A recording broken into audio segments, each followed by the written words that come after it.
on behalf of IIMA, I want to congratulate Mr. Prakash Jhanwer So for his achievement for the award, sir. And I would like to ask you that you started your career with an unconventional choice of working for the agri-business industry. So tell us more about it and the role IIMA played in seeing you through it. So it's a very personal question. I already had a job, and I had attended a PPT from Olam, and I said, let me at least appear for the interview. And the gentleman who interviewed me 20 years back is a guy called Sridhar Krishnan. I was very impressed by him, and I would say he was the single biggest reason why I decided to join Olam. And obviously, it was a big risk at that point of time for a young graduate like me to take an unconventional job like Olam, because Olam was a very little known company at that point of time. So I would like to thank my dad. He was the one, who really taught me the risk reward equation and encouraged me to take risks early in my career. So you have nothing to lose. You don't have a family. You actually don't have any liabilities right now. You can go and take more risks or actively pursue what you want to do. And even if it doesn't work out, you can always come back and kind of do that. Now, this element of risk taking is what IMA also teaches most of its courses. Whether it's finance, whether it is marketing, or etc. And more importantly, IMA prepares you for facing unconventional situations in life, or situations that can't be predicted. So, in that sense, IMA has played a pivotal role as well. So, in a career spanning over 20 years, that is, with Olam, what are the challenges that you faced? As especially as traders of agricultural commodities, and how did you overcome them? Phew. I think the challenge is never ending. They are not ending today also. But to just go back 20 years back and just give you a picture of what the world was like. There was no internet in most parts of the world. The mobile connections were also quite patchy. And I joined Olam straight away as a sourcing head for coffee in East Africa. And the way of communications we used to do with our employees was through radio. Actually, we used to communicate through radio how to buy, what to buy, how much to buy, etc. Logistics was a very very big challenge, because you can imagine in those in that era where there were no emails, nothing. It was really a challenge to be efficient, etc. But one thing was there, that despite lack of technology, things still worked.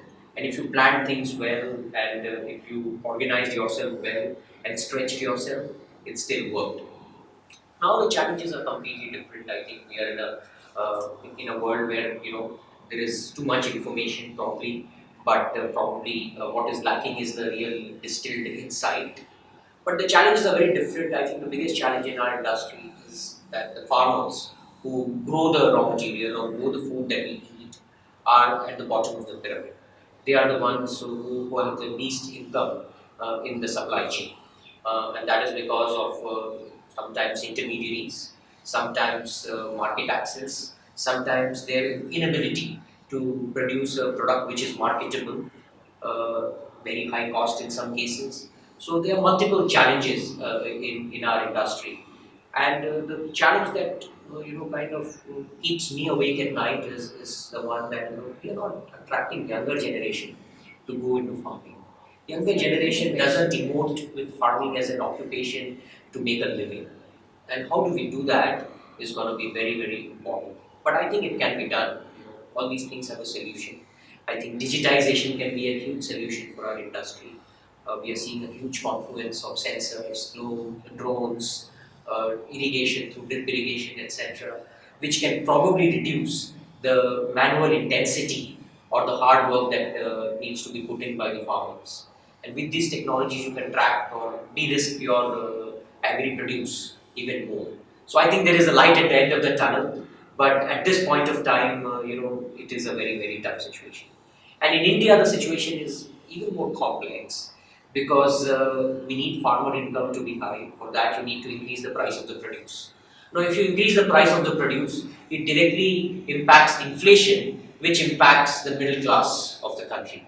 So you are caught between the devil and the deep sea, in that context. So I think the real solution there is to increase the productivity of farmers so that they get higher yields, so that they can do with a slightly lesser price, yet the inflation is not impacted. And what, according to you, are the indispensable qualities of a corporate leader, since you've got the award in that category? And how did IIMA help you groom into that kind of role?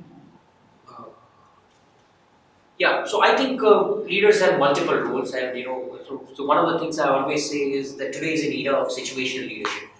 So a leader has to adapt to the current situation, and situational leadership is of paramount importance in today's world. To take back, I think the first task of a leader is to engage his team and create a winning team, because it is basically the teams that help you win in the marketplace. Alone, we can only achieve to a certain extent. But the real task of a leader is how do we create an engaged and winning team that is willing to take the risks and put their neck on the line and go for an opportunity. If we are able to do that, that's a very big task that we will be able to do. The second thing that I personally believe a leader has to be authentic and display humility. Because if you copy someone else's style of leadership, I think people around you sense that very easily, and I think that does not emote with them very well. So you have to be authentic, you have to be humble, and you have to be approachable. And the third key part that I think is very important is leader has to have empathy.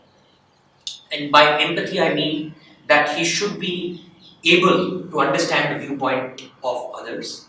He should be able to see himself in the shoes of others. When that happens, the decision making is a bit more is very holistic and comprehensive one. And most importantly, it also engages the subordinates that work for you. So these are on the softer side. On the hard part, I would say that a leader always has to constantly scan the environment and drive growth, drive profitable growth within each of our businesses. And that is a very tough task. Driving profitable growth is the holy grail for any leader. And I'll just give you one sense of what growth entails. There is a thing called the growth paradox.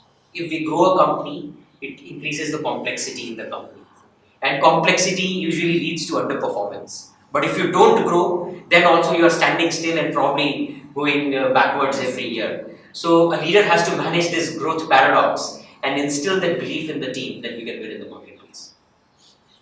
So, what are the future, that you see for agricultural industry in India, and especially do we see a global market for it? A very good question. I think Indian agri industry has a very bright future in my opinion. The first part I already talked about, the digitization, and how digitization and mechanization of Indian farms can really impact and enable Indian agriculture and improve the yield and productivity of our farms. Uh, the other big thing that we can do together is really increase the irrigation infrastructure in India, enhance the irrigation infrastructure in India. Look, water is the biggest risk to agronomic output. So if we can de-risk the water availability for a farmer by creating irrigation infrastructure or through creation of drip irrigation networks, I think that will also be a huge thing for Indian agriculture. In terms of marketing, I think in terms of market access, I think Indian agriculture has to go in two ways. One is the produce that it does, and second is the value-added production that it can do and export to the world markets. I think India has a huge potential as the conversion costs and raw material availability in India both are positives as far as Indian agriculture is concerned.